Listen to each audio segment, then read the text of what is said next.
Hello everyone, কেমন আছো সবাই? আশা করি ভালো আছো। তো আমার পুরনো ভিডিও কে কে দেখছো অবশ্যই আমাকে জানাবে। আর আজকে একটা নতুন রেসিপি নিয়ে চলে আসছি। আজকে আমি করে দেখাবো ফ্রেঞ্চ ফ্রাই। তো ফ্রেঞ্চ ফ্রাই করার জন্য আমি 3-4টা আলু এখানে কেটে নিয়েছি। একটু বড় সাইজের আলুগুলো আমি কেটে নিয়েছি। তো এই আলুগুলো দিয়েই কিন্তু ফ্রেঞ্চ ফ্রাই করব। আমি তোমাদেরকে একটা আলু কেটে দেখিয়ে দিচ্ছি যে কিভাবে আমি ফ্রেঞ্চ ফ্রাইয়ের শেপে আলুটাকে কেটে নিয়েছি। তো এর জন্য আমি বড় সাইজের একটা আলু নিয়েছি। আলুটাকে দেখতেই পাচ্ছো, এটা কিন্তু কোনো তেড়া বেড়া কোনো আলু আমি নেইনি, খুব সুন্দর শেপের একটা আলু নিয়েছি, যেই আলুটা কাটলেও কিন্তু কাটতে সুবিধা হবে এবং ফ্রেঞ্চ ফ্রাইয়ের শেপেই আসবে তেমন একটা আলুই কিন্তু আমি নিয়েছি। চেষ্টা করবে কোনো তেড়া বেড়া বা ছোট, অতিরিক্ত ছোট বা আলুর কিন্তু অনেক ধরনের সাইজ হয়, ওই সব আলু না নিয়ে যেই প্লেন সাইজের যে আলুগুলো থাকবে সেই আলুগুলো নিতে। তো আলুটাকে পিল করে নিয়ে আমি এটাকে দুটা স্লাইস করে নিয়েছি এবং একটা স্লাইসকে আমি দেখিয়ে দিচ্ছি। তোমরা দেখতে পাচ্ছ ছুরি দিয়ে আমি আলুর দুই সাইড থেকেই কিন্তু সামান্য পরিমাণে কেটে ফেলে দিয়েছি, আর ওপর থেকে নিচ থেকেও কিন্তু কিছুটা পরিমাণে ছেটে নিয়েছি। তো এভাবে করলে কিন্তু ফ্রেঞ্চ ফ্রাইয়ের যে শেপটা, সেই শেপটা খুব সুন্দর হবে। তো তোমরা ঠিক এইভাবে করেই বটিতেও কেটে নিতে পারো অথবা ছুরিতে, যার যেভাবে সুবিধা হয় ঠিক সেভাবেই কিন্তু কেটে নিতে পারো। তো আমি তোমাদেরকে আলুটাকে দেখিয়ে দিচ্ছি যে কতটুকু শেপে ফ্রেঞ্চ ফ্রাই কাটলে খুব সুন্দরভাবে এটা ভাজা হবে এবং দেখতেও একদম রেস্টুরেন্টের মতো লাগবে। আর চেষ্টা করেছি যে একদম দুই সাইডের ছোট ছোট যে কোনাগুলো থাকে কোনাগুলোকে ফেলে দেওয়ার। এতে করে কি হবে, যখন এটা ভাজবে তখন কিন্তু কোনাগুলো খুব দ্রুত পুড়ে যাবে এবং পুড়ে গেলে সেক্ষেত্রে কিন্তু রেস্টুরেন্টের মতো এটা অনেকটা দেখতে হবে না। সেক্ষেত্রে কিন্তু বেশি পুড়ে গেলে বা ওই সাইডগুলো পুড়ে গেলে দেখতে একটু অন্যরকম লাগবে। এই কারণে আমি এটাকে দুই সাইড থেকে সামান্য পরিমাণে একটু একটু করে ছেটে ফেলে দিয়েছি।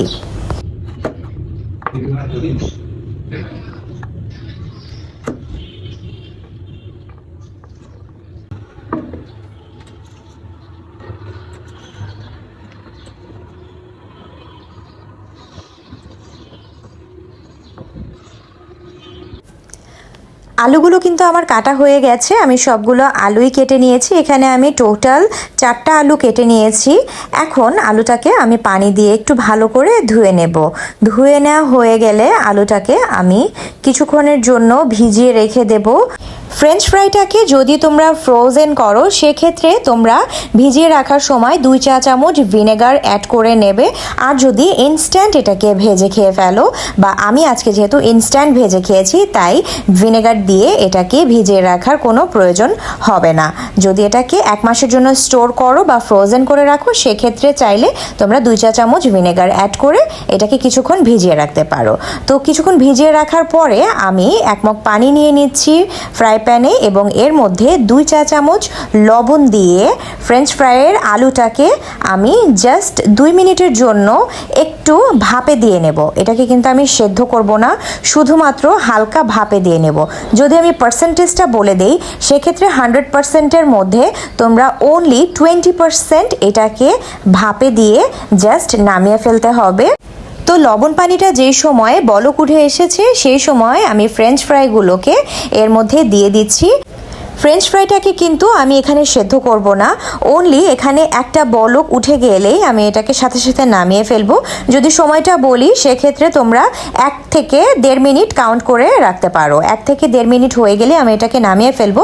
তবে নামানোর সময় অবশ্যই আমি একটা বরফ পানির মধ্যে এটাকে নেব, তার কারণ যাতে এটা আরও বেশি সেদ্ধ না হয়ে যায় সেজন্য একটা বোলের মধ্যে আমি আইস নিয়ে নিচ্ছি এবং পানি নিয়ে নিচ্ছি। এই পানিটার মধ্যেই আমি তুলে ফ্রেঞ্চ ফ্রাইটাকে ভিজিয়ে রাখবো যাতে এটা অতিরিক্ত সেদ্ধ না হয়ে যায়।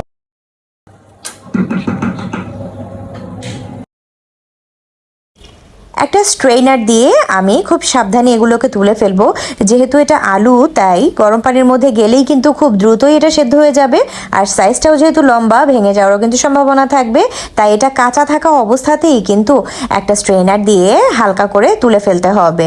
দেখো আমি একটা আইসের মধ্যেই কিন্তু সবগুলোকে ভিজিয়ে নিয়েছি। এখন এটা ঠান্ডা হলে পানিটাকে ছেঁকে নেব।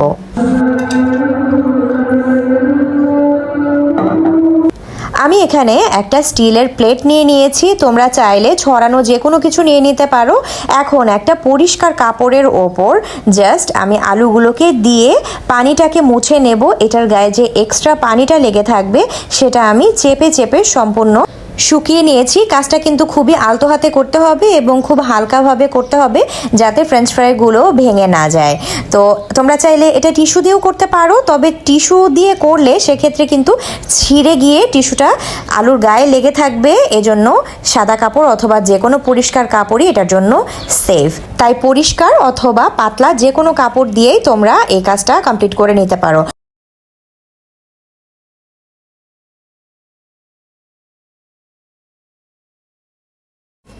এই পর্যায়ে আলুটাকে এক সাইডে রেখে আমি একটা কর্নফ্লাওয়ার দিয়ে ওপরের একটা কোট তৈরি করে নেব। সেজন্য আমি নিয়ে নিচ্ছি এখানে 3 থেকে 4 টেবিল চামচ কর্নফ্লাওয়ার, হাফ চা চামচ লবণ, দিয়ে দিচ্ছি গোলমরিচের গুঁড়া, জাস্ট হাফ টিস্পুনের কম নিলেই চলবে, হাফ টিস্পুনেরও কম পরিমাণ শুকনা মরিচের গুঁড়া, আর দিয়ে দিচ্ছি 2 পিঞ্চ বিট লবণ।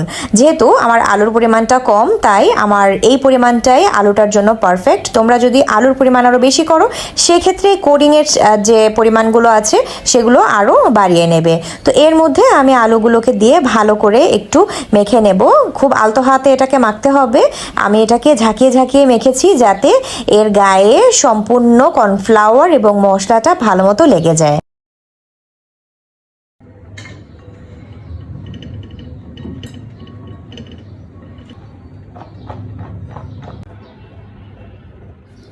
ভালো করে কর্নফ্লাওয়ারগুলো আমি প্রত্যেকটা আলুর গায়ে গায়ে এটাকে মেখে নিয়েছি। আর এটাকে এখন ভাজার জন্য আমি একটা ফ্রাইং প্যানে নিয়ে নিচ্ছি একদম ডুবো তেল। যতটুকু তেল আমার প্রয়োজন আমি ততটাই তেল এখানে নিয়েছি। এই পর্যায়ে আপনারা চাইলে এটাকে ফ্রোজেন করে রাখতে পারেন, যে কোনো জিপলক পলি অথবা পলি ব্যাগ অথবা যে কোনো বক্সে ভরেই কিন্তু এটা প্রায় 1 মাসের ওপরে আপনারা ফ্রোজেন করে রাখতে পারেন। তো আমি আজকে ভেজে দেখাচ্ছি। তেলটা আমি এখানে ভালো করে গরম করে নিয়েছি। ভালো করে গরম করে সেই পর্যায়ে আমি অল্প অল্প করে ফ্রেঞ্চ ফ্রাইগুলো দিয়ে দিচ্ছি। খুব বেশি পরিমাণে দিয়ে কিন্তু এটা ভাজা যাবে না, সেক্ষেত্রে কিন্তু নাড়াচাড়া করা যাবে না। অন্যদিকে একটা প্লেটের মধ্যে আমি 2টা টিস্যু পেপার নিয়ে নিচ্ছি। টিস্যু পেপার না থাকলে যে কোনো খবরের কাগজ অথবা কাগজের উপরেও কিন্তু আপনারা এটা ভেজে তারপরে তুলে রাখতে পারেন। আর ভাজার সময় যখন একটু হয়ে আসবে তখন কিন্তু বারবার কিন্তু এপিট ওপিট করে দিতে হবে যাতে করে পুরো দিকেই এটা ভাজা হয়ে যায়। তো মিডিয়াম লো হিটে আমি এটাকে ভেজে নিয়েছি। কালারটা আপনাদের যে যেমন পছন্দ তেমন কালারে এটা ভেজে নিতে পারেন। যেহেতু এটা অলরেডি কুকড তাই মিনিমাম এটাকে আমি ভেজেছি 5 মিনিটের মতো। 5 মিনিট এটাকে ভেজে জাস্ট তুলে ফেলেছি। তো দেখুন এটা দেখতে কিন্তু একদম পারফেক্ট রেস্টুরেন্টের মতো লাগছে, তবে এটা টেস্ট কিন্তু রেস্টুরেন্টের থেকে আরও অনেক বেশি মজা। কারণ রেস্টুরেন্টের ফ্রেঞ্চ ফ্রাই কিন্তু এত মশলা ব্যবহার করা হয় না, খুবই সিম্পলভাবে তারা করে এবং সেগুলো খেতেও কিন্তু খুব যে বেশি একদম মজা লাগে তাও কিন্তু না। তবে এটা বাসায় করলে এটা খেতে কিন্তু খুবই মজার। আপনারা একবার বাসায় ট্রাই করে দেখবেন। বাসায় করা ফ্রেঞ্চ ফ্রাই সবচেয়ে বেস্ট। আমি আজকে বেলজিয়াম স্টাইলেই কিন্তু এটাকে করিয়ে দেখানোর চেষ্টা করেছি। ফ্রেঞ্চ ফ্রাই কিন্তু কোনো চাইনিজ ফুড না, ফ্রেঞ্চ ফ্রাই একটা আমেরিকান ফুড। তো আমার ভাজা সবগুলো শেষ হয়ে যাওয়ার পরে আপনাদের ভাইয়া খাওয়ার জন্য কিন্তু চলে আসছে। তো দেখা যাক তার রিভিউটা কেমন খাওয়ার পরে। তো সে আমাকে বলল যে এটা আসলে অনেক মজা হয়েছে এবং রেস্টুরেন্টে আমরা যেভাবে খাই এটা কিন্তু তার থেকেও বেশি মজা। এটা কিন্তু আমার কাছে খুবই পছন্দ। আমি প্রায় আমার বেবিদের জন্য করে দিই এবং বাসার সবার জন্য করে দিই। তো আপনাদের ভাইয়া কিন্তু আমাকে ভিডিও করার কোনো সুযোগ দিচ্ছিল না, বারবার খাওয়ার জন্য আমার পিছে পিছে ঘুরছিল। তো আশা করি আজকের ভিডিওটা আপনাদের ভালো লেগেছে। যদি ভালো লাগে অবশ্যই লাইক শেয়ার কমেন্টস করে পাশে থাকবেন। আল্লাহ হাফেজ।